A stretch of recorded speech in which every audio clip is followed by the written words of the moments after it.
Selamat pagi anak-anak yang terkasih. Mudah-mudahan kalian tidak bosan ketemu saya lagi video PowerPoint ini.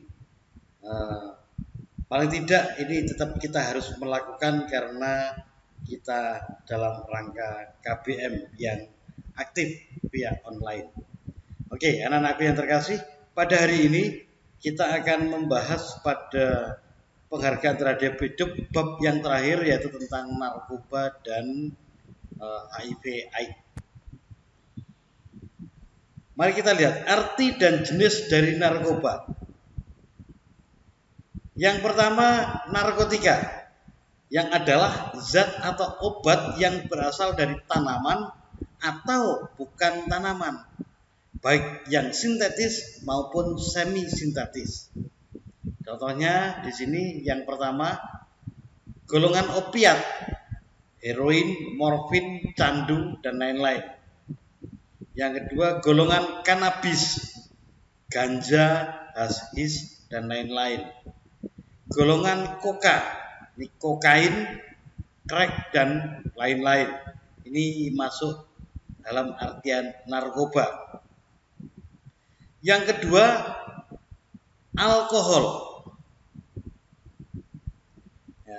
Golongan narkoba yang kedua ada alkohol. Yang pertama tadi narkotika, yang kedua alkohol.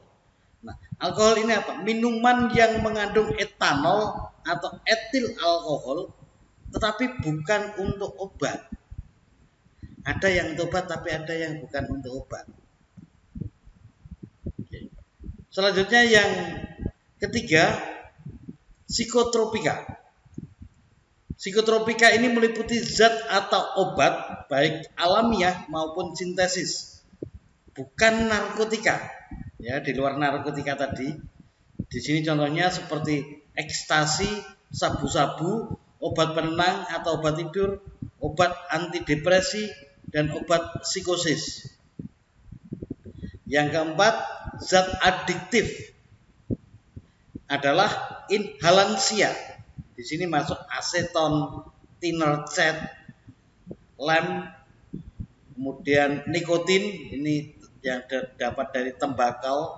Nah, orang yang merokok itu ini masuk zat adiktif nikotinnya. Kemudian kafein, itu orang yang senang kopi. Yaitu narkoba, ya, narkotika, alkohol, dan seterusnya tadi. Sekarang narkoba itu ada juga yang mengistilahkan nafsa. Jadi narkoba atau nafsa. Kita lebih lanjut.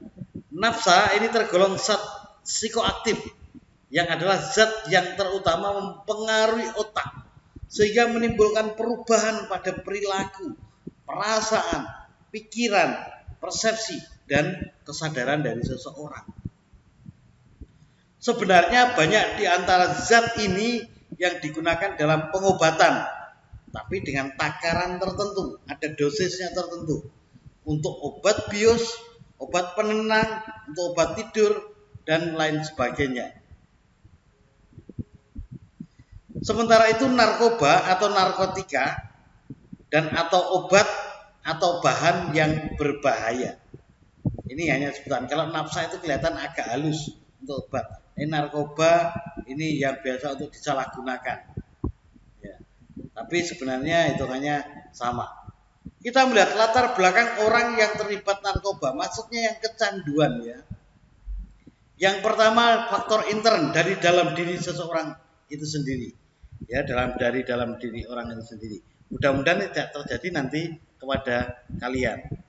Yang pertama, kepribadiannya. Yang kedua, intelijensinya. Biasanya yang intelijensinya agak kurang cerdas, dia tidak berpikir digoda gini langsung ikut-ikutan. Kemudian orang yang sedang mencari pemecahan masalah, wah gini, gini aja, nyoba ini ben tenang. Alasannya seperti itu, padahal itu tidak tepat juga. Masalah akan tetap disandang. Ya, hanya merasakan nikmat sejenak, tidak memikirkan masalah, tapi masalahnya tetap ada. Kemudian dorongan kenikmatan dan ketidaktahuan, tidak tahu kalau ini berbahaya, ikut-ikutan. akhirnya bisa jadi kecanduan. Ini faktor intern. Yang kedua faktor ekstern atau dari luar diri. Mudah-mudahan juga tidak terjadi pada kalian. Yang pertama pengaruh keluarga. Keluarga yang tidak utuh atau tidak harmonis ini menyebabkan anak-anak frustasi dan mudah terdorong untuk terjerumus. Alah, di rumah sumpek, bapak ibu ini tidak tidak harmonis, bertengkar terus menjadikan sumpek atau stres. Udah, ini aja, nikmati ini. Kedua, pengaruh sekolah.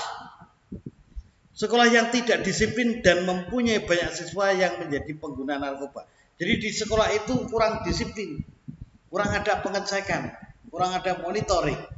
Dan ternyata di sekolah situ banyak penggunanya narkoba yang tidak ketahuan. Maka banyak dia akan merangsang teman-temannya yang lain. Pengaruh masyarakat. Bergaul dengan masyarakat pengguna dan maraknya peredaran narkoba di masyarakat. Di masyarakat sendiri kurang ada pengawasan sehingga bisa agak bebas. Dan di sana banyak orang yang memakai. Nah ini banyak akhirnya anak atau hitungannya orang ikut terlibat di dalam penyalahgunaan narkoba. Sekarang ada penyakit HIV dan AIDS di dalam bab awal yaitu narkoba dan penyakit HIV atau AIDS. Kita lihat apa sebenarnya. Pecandu narkoba ini mempunyai kemungkinan yang sangat besar untuk terjangkit HIV atau AIDS. Mengapa? Karena sekitar 95% pemakai narkoba menggunakan suntikan atau injeksi yang menyebabkan mereka rentan terhadap infeksi HIV/AIDS. Juga karena seks bebas bagi banyak pengguna. Ini rentan, akhirnya menular, mengarah pada HIV/AIDS.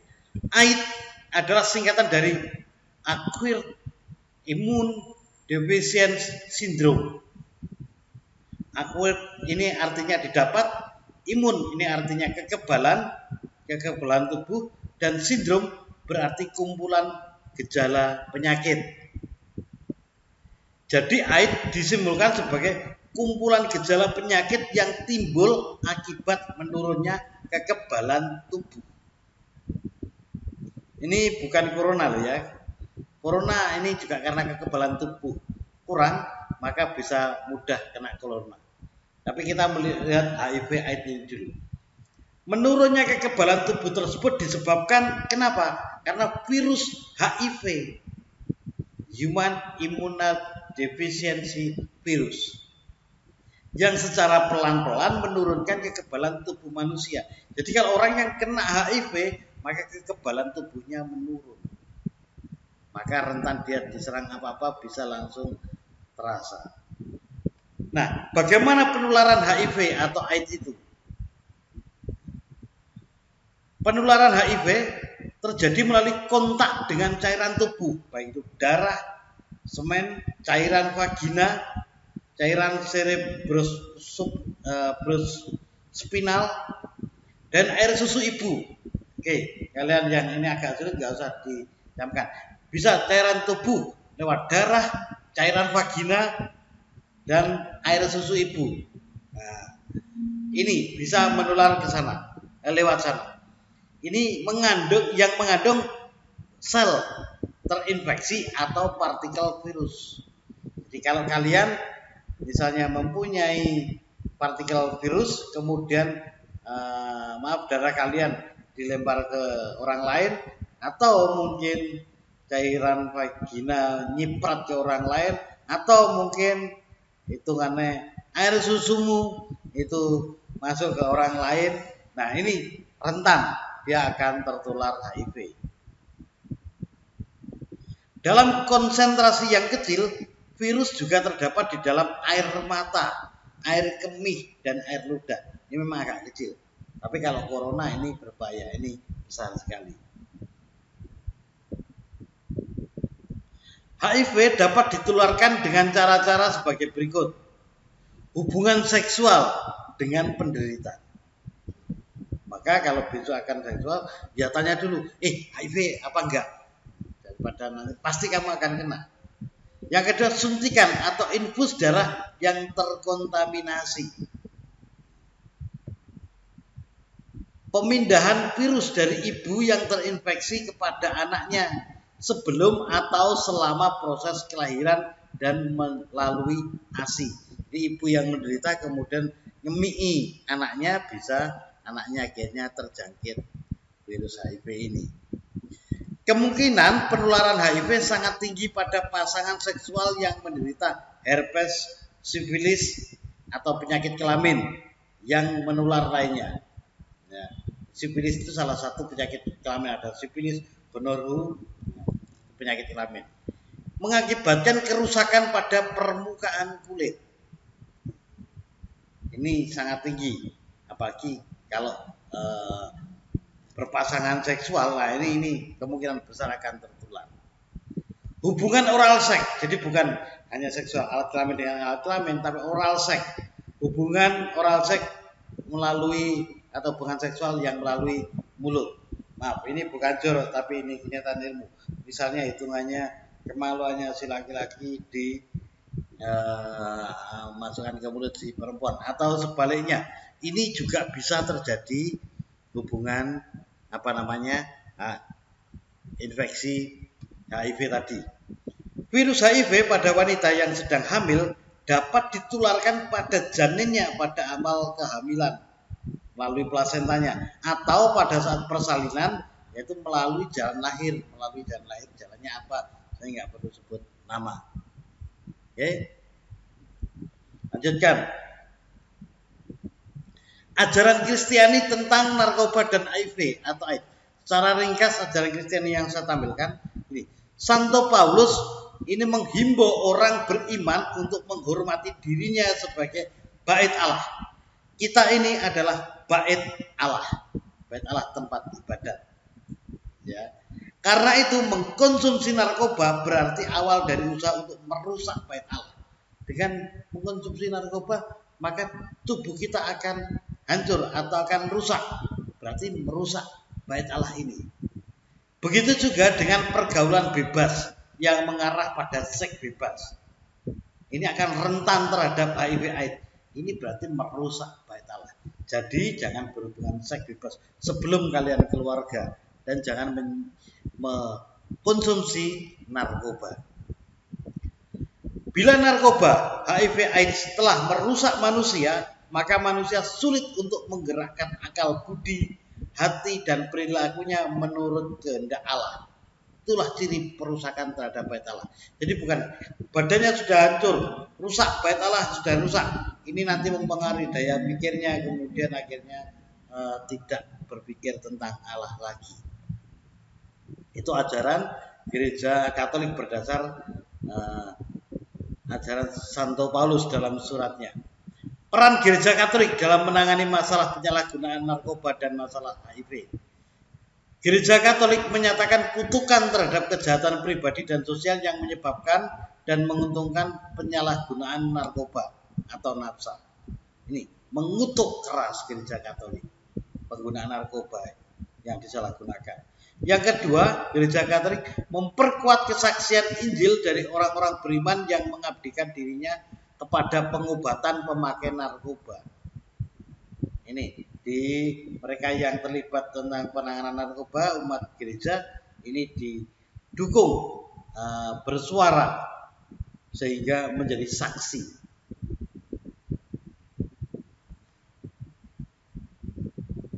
Konkretnya memberdayakan setiap orang, ya. Konkretnya gereja Katolik memberdayakan setiap orang dengan cara pertama, memberikan pendidikan nilai atau moral bagi orang-orang, keluarga-keluarga, dan komunitas melalui prinsip-prinsip adikodrati untuk mencapai kemanusiaan yang utuh dan penuh. Yang kedua, memberikan informasi yang baik dan benar tentang narkoba. Oke, ini singkat seperti ini.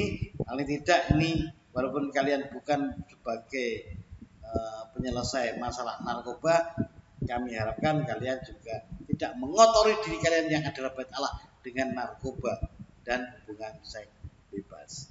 Oke, berkah dalam. Oh, sorry. Membantu orang tua meningkatkan keterampilan untuk membangun keluargaan yang kuat. Ini gereja seperti itu caranya. Membantu orang tua melakukan strategi pencegahan penggunaan obat terlarang di rumah. Ini menyatakan cinta kasih kebapaan Allah yang diarahkan kepada keselamatan setiap pengguna narkoba dan para penderita HIV/AIDS. Melakukan tindakan pengobatan dan rehabilitasi antara lain dengan cara menggalang kerjasama di antara komunitas-komunitas yang menyelenggarakan pengobatan dan rehabilitasi ya tentang penyakit HIV/AIDS. Memutuskan mata rantai permintaan atau distribusi narkoba dengan cara memperkuat pertahanan keluarga dan pembinaan remaja di tingkat lingkungan wilayah paroki.